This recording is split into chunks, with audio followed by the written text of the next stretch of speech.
When you look at corporate behavior and the behavior of some of the powerful people in the system, it sure looks like the problem is greed. The problem is that there are these horrible people doing horrible things and running corporations and governments that are doing horrible things. And if we could only get rid of those people, no Trump, no Trump, the world would be so much better. But when we assign blame in that way, we are substituting a false problem that we kind of know how to solve for the real problem, which we don't know how to solve. The false problem that we do know how to solve is how to defeat a bad guy. The movies have taught us how to do that. You kill the bad guy. Or you lock up the bad guy. Or you destroy and humiliate and get him fired, and then the problem's solved. That picture gets complicated when you realize that the behaviors of the bad guys are created and to some extent dictated by the system that they're in. Not that there's no leeway. Yes, there are always moral choices in any situation.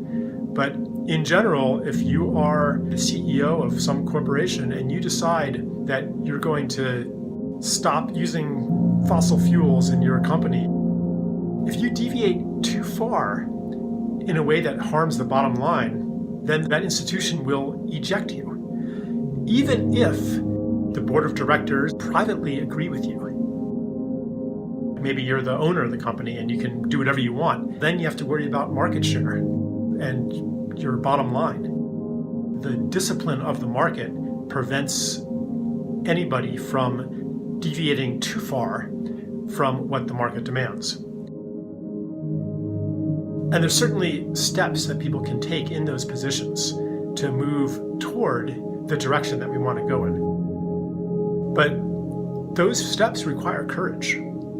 People in those positions need a lot of support in order to do the right thing. That support can sometimes take the form of, hey, we're watching what you're doing. And you did this, and that caused this to happen. So it's not shutting up about the negative consequences of corporate behavior, but to move from that to, aren't you awful, will make people defensive.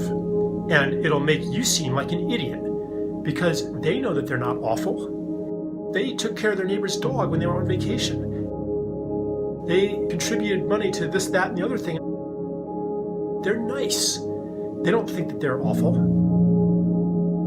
Almost nobody has an opinion of themselves that they're awful.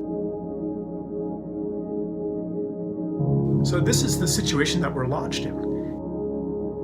It's partly economic. It's partly infrastructural.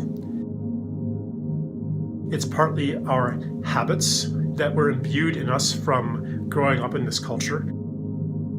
Habits of competition. Habits of scarcity. Habits of judgment. Habits of struggle.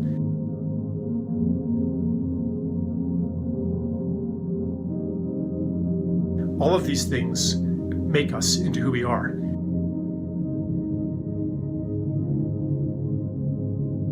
As we become aware of these influences, then we're able to overcome them. They no longer operate unconsciously. So if I see myself in judgment of somebody, or reactively seeing them as a competitor, or as a mark, how can I make money off of you? When I begin developing awareness of that, I'm like, oh, okay, I'm operating out of a habit and I can choose differently. Sometimes even seeing an alternative is the information.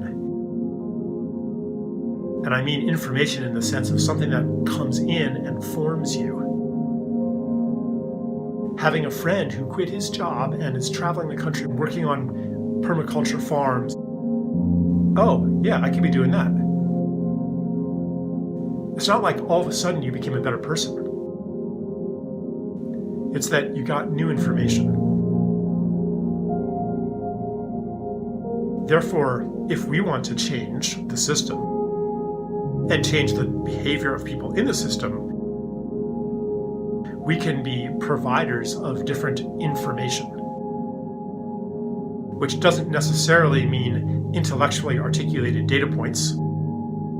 It could be the kind of information that we call unconditional acceptance, kindness.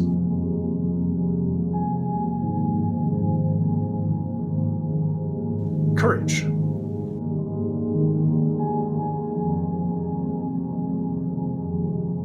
Or it could be seeing them as somebody just like me who wants to make a difference in the world.